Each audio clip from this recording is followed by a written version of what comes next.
I love it, man. Dr. Akanni Salako is here, leading wellness expert, founder and the head wellness coach of the Wellness Lab, a doctorate in physical therapy, nearly a decade of experience in coaching and wellness. Dr. Akanni Salako is here. He's also a member of the fraternity called, you got to turn his mic on. There you go. The Kappa Alpha Psi Fraternity Incorporated. What's up? Yo, noobs. Okay, all right. I was threatened, so I needed to say that. I needed to acknowledge it, because you know them frat boys like to fight. Oh, wow. No, we do not like to fight. No, easy. Real up. We do not like to fight. Y'all never had a fight. No. It's all love. We do not fight. Kappa Alpha Psi One is a non-hazing organization, and we are a non-fighting organization. We are a non-combat organization. We are an organization of achievement, brotherhood, and achievement and brotherhood. Okay. Exactly. All right, great. Doc, don't let him hog your segment. It will happen. We have a very special guest that just stepped into the studio with us today. We do a surprise guest as well, and she's going to really kill me for this because she loves to be behind the scenes. But when she walked into the room, I introduced her to everybody as my big sister as well as my friend. Her name is Rebecca Foster, and I met Rebecca back in 1990. Wow. When I was just starting out in music and I was ushered into this business by my music mentor at KRS One. Rebecca, I met her as an engineer, and it blew my mind because I had never seen a female behind a board in a music studio. I kind of didn't understand what was going on. She was there with Sidney Mills and a man by the name of Dwayne Sumall, who got a lot of credit on a lot of albums back in that time by the name of D Square. That was the name he went by, maybe nicknamed by KRS One, I'm not sure. And so Rebecca and I, during KRS One, the Blueprint album, it was the Blueprint as well, because Ghetto Music was on that, and then followed by Edutainment. We were on tour together. We were roommates on the tour, and so she would just give me game. We would talk. I think we talked about dreams and a lot of frustrations at that time being on the road, and to watch her go from music to like this huge production company that she owns as a black woman. And I would go to different shows and I would see her company's name. I'm like, damn, Rebecca's you doing the sound, homie? She would invite me to shows and stuff. And so she's being honored this week out here in Los Angeles. And so Sway and I last saw Rebecca at the Black Radio Experience with D Nice. And she's just doing incredible things. And I'm so happy. And when I found out about her being honored, I was like, yo, you got to stop by this week after you honored. And lo and behold, Rebecca I said, yo, so Sway and I can celebrate you. She's like, no, I'm stopping by, but don't put me on camera. Don't put me on the mic. I'm just here to hang out. And so she pops up today to surprise us and just came through. So Citizens of Sway in the Morning and Citizen of Sway in the Morning, Rebecca Foster. Becca! Hi, Rebecca! What's happening, everybody? Yo, Rebecca, you're incredible. You're amazing. And what's the organization that's recognizing? Polestar magazine is giving me. Last year I was an honoree, Women of Live. I was an honoree, and this year I'm in the Hall of Fame. Man, as congratulations. Women of Live Entertainment. Yeah, man, it's powerful. It's beautiful. But just if you could, man, young ladies who want to get into this field, they probably feel like they can't because they don't see many people like you. You have to keep at it. When I was doing it, I was pretty much one of the only women, definitely the only black woman, and really mostly the only woman on a lot of the crews and everything that I was doing. So I just kicked in the door and didn't take no for an answer. I wanted to do live music. I wanted to be an audio engineer. I wanted to be in the studio. I wanted to mix live music. And then when doors kept closed, when budgets kept getting cut off, then I was like, I'm going to learn how to do everything on this stage. So there'd be no way they could cut me from the thing. So I'm a production manager. I'm a tour manager, like a tour director. And by the grace of God, I've worked with some of the best artists in this industry. In hip-hop, jazz, R&B, everything. You know? Wow, you mentioned jazz. First of all, give that a round of applause. Absolutely. Congratulations to you. Congrats. And the fact that you took on everything. When you mentioned jazz, you ever come across Miles Davis in your career? No, but my only as a fan and as a audience member. But one of the gentlemen who's like my brother that I work with for 20 years is Marcus Miller. And he produced all of Miles's stuff from his comeback. So he did Tutu. Mm-hmm. He did that album. He was his producer and bass player for years. And Marcus is also the sound behind Luther Vandross. He produced all of Luther's stuff. So I toured with Marcus for 20 years, and he's one of the best living bass players in the world. So I did every jazz festival. I worked with him, and he opened doors for me. I had the opportunity to work with David Sanborn, Joe Sample, Eric Clapton, all because of Marcus. Sheesh. But at the same time, I was still doing my hip hop. I was still doing my reggae. I wasn't leaving that behind, you know. What genre probably has been the most challenging for you in your field of work to just kind of get a project off the ground successfully? It's not, how do I say this? It took a long time for hip-hop to get the respect it deserved. Okay. So going into buildings, there were preconceived notions about our artists, our audience, our crew. So now money's in everybody's pocket, but you still see insurance is higher for a hip-hop show. There's more security on for a hip-hop show. Even when we're doing artists now, like, you know, even if you do a Nas show, he's with the orchestra, there'll still be a little more security. We've earned the respect, but they still side-eye us. They still side-eyed us. But Not 100%, but it still happens. You still walk in with preconceived notions all the time, especially if they see an all-black crew. You've seen the evolution of a lot of artists in their stage shows. You speak about Nas, and now Nas is on stage with an orchestra, right? Can you speak to that? Did rap have to learn how to perform? Some people obviously would, but KRS One is KRS One, but did rap have to learn how to mature in its presentation on stage? Well, I see, you know what it is? It was the same like battles. Yeah. You had artists like KRS One, Chuck D, Keep Moving Up. You got Q-Tip and Tribe Called Quest. You have Busta. You have Latifah. So if you're coming on a stage, Naughty by Nature, Jersey, you coming on stage after them, you have to step your game up. You have to step your game up because and the thing was, like, people didn't want to open for Busta. They definitely didn't want to open for Naughty when they were at their height because Tretch was a killer and their stage show was immaculate. So that made everybody else step it up. Wow. You know? Naughty was carrying sets and props back in 91. You know? So that made everybody have to step their game up. And then, like life, you evolve. You know, when you're an 18-year-old or a 15-year-old spitting, it's not going to be the same as when you're 33. Everything changes. Wow. You seen it all. That we need her book. Yes. And then lastly, with Dr. Salako here, being on the road is vigorous. It's hard, man. It is hard. I don't care who you are. It's going to take its toll. And this conversation is specifically towards women who are working and balancing the hustle, balancing the hustle and balancing their health, right? And in that field, a lot of times when you're on the road, the food ain't great. You know what I mean? It's the hours you eat, you know, how you exercise. What were some of your challenges, and how did you maintain your health on the road? For a while, I didn't. Okay. But, you know, because I didn't eat, for a while, I only ate fish.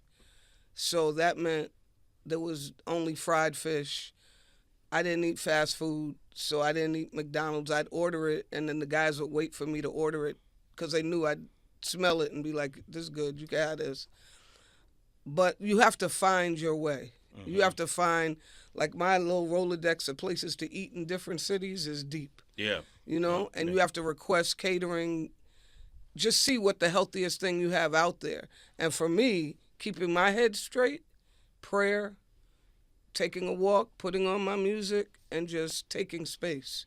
Especially if you're a woman in charge, because that load is way heavy because you're responsible for 48, whether it's 3 people or 48 people, you're responsible for them when they're away from home. And then you have your own home life, you have your own family, you have your own business, you have your crew. So a lot of times, especially for me, I came last because I had to make sure everybody was good until I realized that if I wasn't good, nobody was good. That part. You know? Absolutely. Absolutely. Yeah, to her point, like when you are on the road, a lot of things you have to make sure you're being very intentional about the foods that you're eating. And I always look at it as a 3-2-1 framework: 3 sources of fruits and vegetables, 2 protein sources, and then a carb that you enjoy. So while you're on the road, okay, today did I at least have 3 sources of fruits and vegetables? Did I have some healthy protein sources? Yeah, I had the mac and cheese and the yams, but at least I covered the bases of the main things that I needed. And if there's a level of intentionality when you're on the road, you're able to do those things with the longevity that you had. What if you're someone whose job, Rebecca's been on the road, so just like you made a reference to Tiana Taylor, maybe she's not working out, but she's dancing, she's moving. Mm-hmm. Rebecca is always on the move, but not everybody is on the move. Some people are sitting down all day. What advice do you give to them? Because then you're sitting down and eating, food has a different effect than when you're on the road eating, right? Yeah. In those, you have to steal moments, whether it's stealing moments on, we have this break and we've stopped at this truck stop or whatever, and I'm going to go for a quick 10-15 minute walk here, or in between segments I'm going to start to steal a 10-15 minute walk. We in the morning, and I'm going to wake up a little earlier and do like this quick 10-minute workout where it's just body weight movements or something. So stealing moments is really the only way that you will be able to incorporate your health, because it's not going to be as regimented as your average person who may not be on the road, but you have to figure out, where can I have my little pockets to get me where I need to. I want to ask a question too, and maybe when we come back, summertime is coming up. We here in spring, and it's hard to, when you have your health in mind, to be at parties and barbecues and stuff. It's just hard. Like Sway just pigged out this. I'm telling on him. Yeah. He just pigged out this past weekend at the barbecue spot. Protein. But I wanted. How do you balance that as well? Like, you want to enjoy yourself. You don't want to be the person at the event, at the party. I was just at an event. Oh, I'm not having that. Hey, skip on the drinks. I think that's a hard decision to make too. So we have callers who want to call in about that as well. Yeah. Blood pressure, cholesterol, all of those things. Blood pressure. If you're dealing with blood pressure issues, cholesterol, or a belly that you can't get rid of. 888-742-3345. Women, call now. You're in a safe space. Yes. Shade 45. Hey, we got Dr. Akanni Salako here. Citizens, we'll open up the phone lines. You can get some free health advice right now, especially women. A lot of times we don't go to the doctor or talk to the doctor. We're scared of the expense. But here on Shade 45, we offer you Dr. Salako for free. It ain't free in the sense that he paid good money to come out here all the way from Nebraska to be a part of the show. So it costs somebody, but it doesn't cost you. So any questions you have about your health, especially if you're dealing with high blood pressure, and listen, it may be someone cholesterol, it may not be you, it may be someone the belly. And I say the belly because the belly is indicative of a lot of issues. Hormonal. If that belly is hard to break. Like, I got one right now, Doc, but I don't want to focus on mine. It's probably a lot of people hold stress. They say that expression, you hold your stress in your belly. Yes. What does that mean? Yes. So when people are referring to that, we're looking at cortisol. So cortisol is your stress hormone. And a lot of us have high stress lives. And then when you add in the stressors of, for some ladies, a lot of the ladies that I work with, under eating, lack of exercise, what's going to happen if your cortisol levels are consistently higher, a lot of your body fat gets stored in your midsection. So that's where that cortisol belly comes from. And it's stored in your midsection because as your insulin and your blood sugar is fluctuating, your body's like, I need food. I want to get it from the area that I can use it the quickest. That's why it's stored in that midsection. So that's where that stress belly comes from. It's crazy when he says under eating. It's like, what does that even mean? Yeah. Under eating it relative to what your body says it needs. So we all have our BMR, which is your basal metabolic rate, the baseline of what your body is saying, I need to eat this amount for organ function, for brain function, etc. Now, let's say someone's BMR is 1,500 calories, but you see everywhere, you should do this 1,200 calorie diet, or you should do this 1,000 calorie diet. It works in the beginning and you start losing weight because your body's like, this lady is not feeding me enough. I need to get off some weight to get closer to a lower BMR. But after a while, your body gets used to that. And then now we're malnutrition. We're not giving our body enough energy through food that it needs. So this is where under eating comes from. And then we start losing things like muscle mass. As you start losing muscle mass, now your metabolic rate is slower. This is where my metabolism isn't working. Yes, because you're putting your body at a disadvantage. Oh, wow. Well, it's interesting, too, because as I mentioned, I joined his program in January.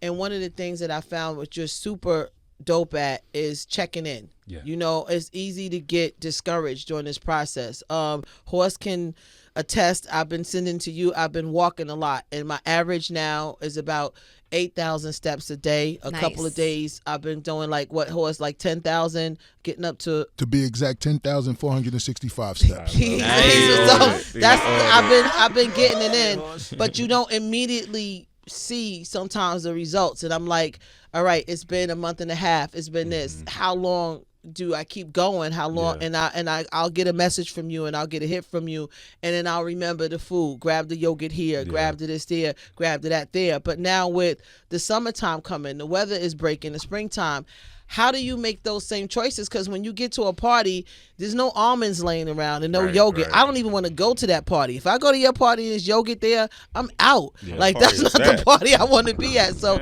how do you make those choices? Yeah, so there's two school of thoughts in how you can approach this. And my way is always, if we zoom out, I've been working out the whole entire month. What is one day going to do for me?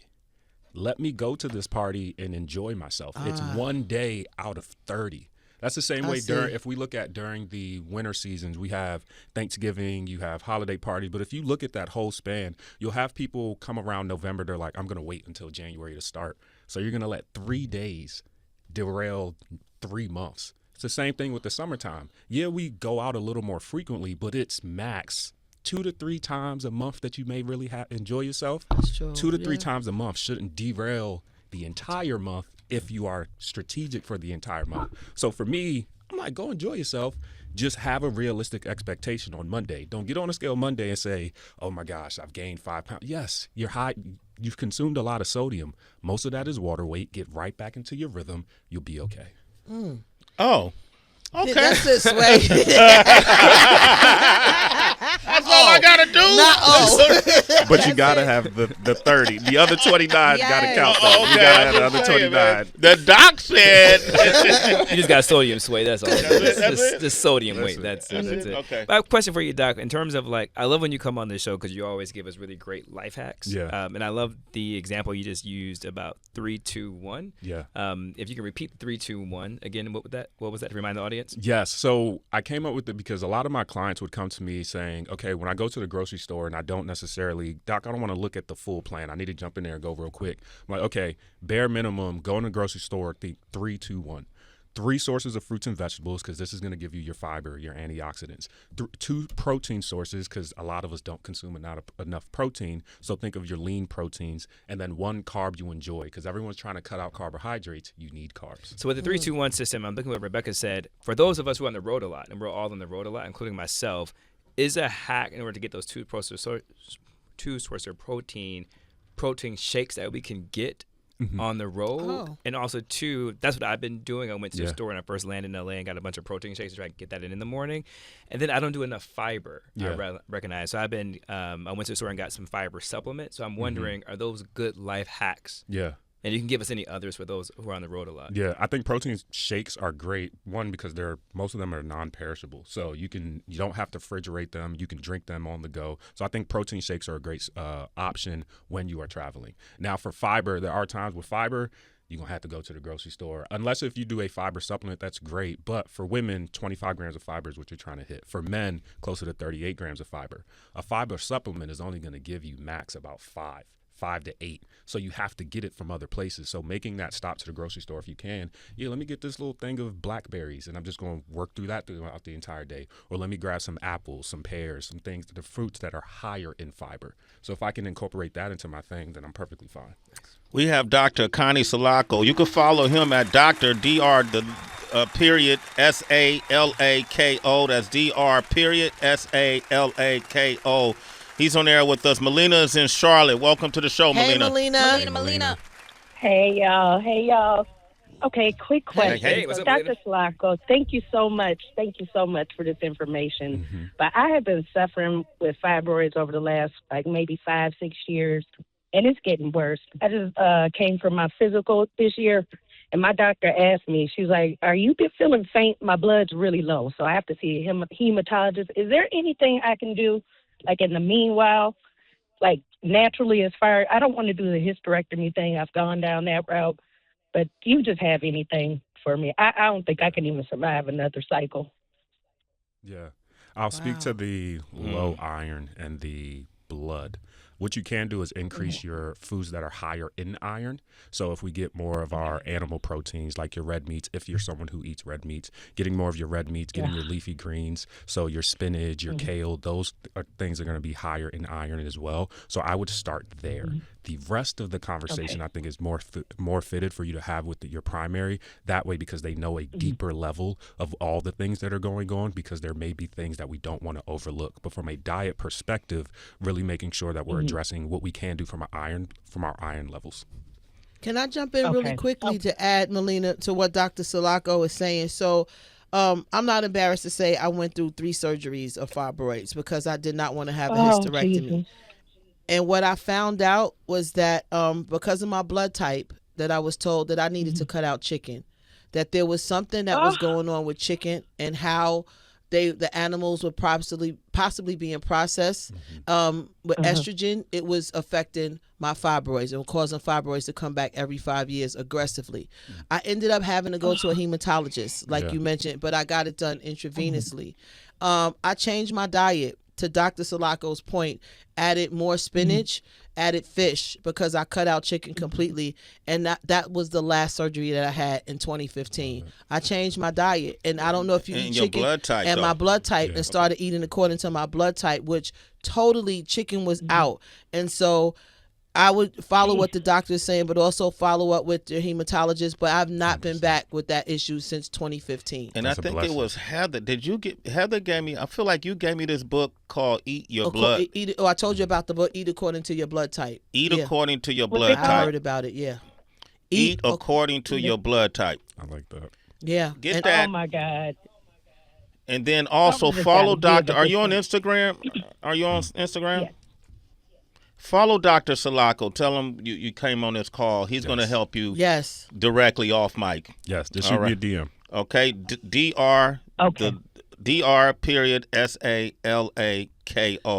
Thank you for sharing, And Melina, really quickly, yes, my good friend, Dr. Camila says she's an OBGYN out of New York. Dr. Camila says she specializes in fibroids specifically. You should reach out to her as well. Tell her that we sent you here. Dr. Camila says on Instagram. I'll reach out to your neighbor, Sway. Oh. Oh, my gosh. All right, Melina, you're a super citizen. Dr. Camila says, Sway in the morning. Thank you for calling. Thank you for calling. Love you too. She never talks when I... She says she waves to you. Oh man. Okay. Tracy. I'll help you out. Salako, it's always good to have you. It's always good to hear from you. I salute your expertise. Not everybody who has sound physical health as a goal has physique as their goal as well. They don't always go hand in hand. You don't need to have abs to prove that you are in good shape. When you were talking about the cortisol belly, it made me think about, for those who do want to have abs, and a lot of women in the past have thought to themselves, okay, I have to be cardio heavy. I got to be in HIIT class. I got to do whatever the hell feels like an Avengers workout. But then there's been research that shows sometimes HIIT workouts can create inflammation in the body and do the exact opposite. And so I know that zone 2 workouts are supposed to be the solution for that, for those who do have fat loss on their goals list and do want a particular quote unquote summer body. Can you speak about zone 2 workouts and, low intensity strength training, but particularly zone 2 for those who are unfamiliar but might find it beneficial?